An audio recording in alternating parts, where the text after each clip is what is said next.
মা কোথায়?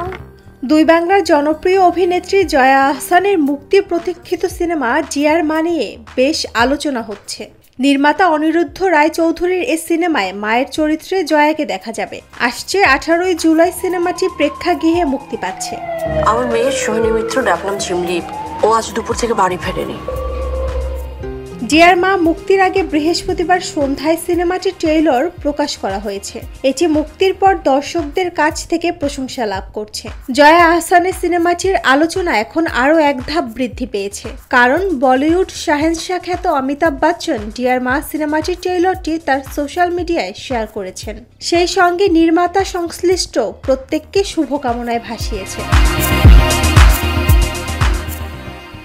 ডিয়ার মা ট্রেইলারে মা মেয়ের সম্পর্কে টানাপোড়েন উঠে এসেছে। সিনেমার শুরুতে দেখা যায় মেয়ে দাবা খেলছে, মা সেটা দেখছেন। সিনেমায় একজন মা ও মেয়ের সম্পর্কে টানাপোড়েনের গল্প তুলতে হবে। আমি তাহলে কে? তোমার মাম্মা। মাম্মা মানায়?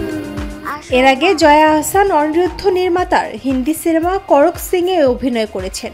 এটি ওটিটি প্ল্যাটফর্ম জি5-এ মুক্তি পায়। সিনেমাটি দিয়ে বিরতির পর বাংলা সিনেমার পরিচালনায় ফিরলেন অনিরুদ্ধ। এদিকে এবারে ঈদুল আজহায় জয়াকে তাণ্ডব ও উৎসব সিনেমায় দেখা গিয়েছে। সিনেমা দুটি বেশ আলোচনায় এসেছে।